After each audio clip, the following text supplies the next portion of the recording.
Hi guys, welcome to our channel mister Sisindri. Nabeel Afridi Bigg Boss హౌస్లో ఏమాత్రం hype లేకుండా ఒక సాధారణ కంటెస్టెంట్గా ఎంట్రీ ఇచ్చి ఈరోజు హౌస్లో ఉన్న కంటెస్టెంట్స్లో వన్ ఆఫ్ ది స్ట్రాంగ్ కంటెస్టెంట్గా మారిపోయాడు.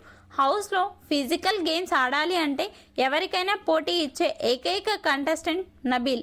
అందుకోసమే ప్రభావతి 2.0 టాస్క్లో మొదటి లెవెల్లోనే శక్తి టీం తమకి వచ్చిన పవర్తో నబిల్ను టాస్క్ నుండి అవుట్ చేశారు. అయితే ఆ తర్వాత నబిల్ టాస్క్కి సంచాలకుగా దుమ్ము రేపేశాడు.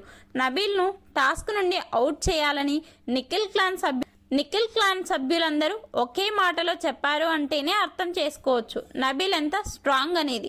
ఇక ఇదే విషయంపై వీకెండ్ కావడంతో ఈరోజు బిగ్ బాస్ స్టేజ్ మీదకి వచ్చిన హోస్ట్ నాగార్జున నబిల్తో మాట్లాడుతూ, నబిల్, నీలో ఇంత కసి ఉందని నేను ఊహించలేదు. ఆ గేమ్ ఆడటం ఏంటి, సూపర్, అరిపించేశావు అంటూ ప్రశంసలు కురిపించాడు.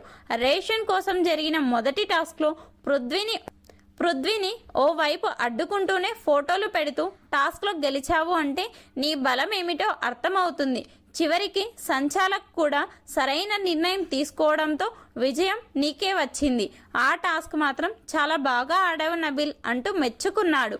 అలాగే ఆ తర్వాత ప్రభావతి 2.0 టాస్క్ గురించి మాట్లాడుతూ, టాస్క్ మొదలైన తర్వాత మీ క్లాన్ నుండి ఫుల్ స్వింగ్లో కనిపించింది నువ్వే. అందుకే నిఖిల్ క్లాన్ తమకి అవకాశం రాగానే నిన్ను టాస్క్ నుండి అవుట్ చేశారు అని అంటే నేను ఇంకా కొంచెం ఎఫర్ట్స్ పెట్టి ఉంటే మాకే ఎక్కువ గుడ్లు లభించేవి సార్. వాళ్ళు మరీ ఎక్కువ ఫిజికల్గా గేమ్ ఆడారు. మేము ఫిజికల్ అవ్వద్దు అని ముందే ఫిక్స్ అయ్యాము సార్ అని చెప్పడంతో గ్రేట్ నబిల్ అంటూ అభినందించాడు. నిన్ను టాస్క్ నుండి అవుట్ చేసినప్పుడు నీకు ఏమనిపించింది అని ప్రశ్నిస్తే, బిగ్ బాస్ మళ్ళీ ఒక ఛాన్స్ ఇస్తే ఆ టీంలో అందరినీ ఎత్తి పక్కన పడేసేవాణ్ణి సార్. కానీ అది ఈ హౌస్లో చేయకూడదు కాబట్టి చెయ్యలేదు. ఎవరో అదే తరహా గేమ్ ఆడుతున్నారని నేను కూడా ఆ గేమ్ ఆడలేను సార్ అంటూ పృథ్వీ ఆ గేమ్ ఆడాడు అని ఇండైరెక్ట్గా చెప్తున్నాడు నబిల్. ఆ తర్వాత నాగార్జున, టాస్క్ నుండి అవుట్ అయినప్పటికీ సంచాలకుగా మాత్రం బాగా చేశావు.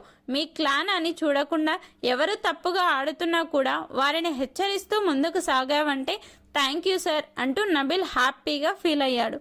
నబిల్తో నాగార్జున మాట్లాడిన ఈ మాటలపై మీ అభిప్రాయాన్ని కామెంట్స్ రూపంలో తెలపండి. Please subscribe our channel mister సిసింద్రి.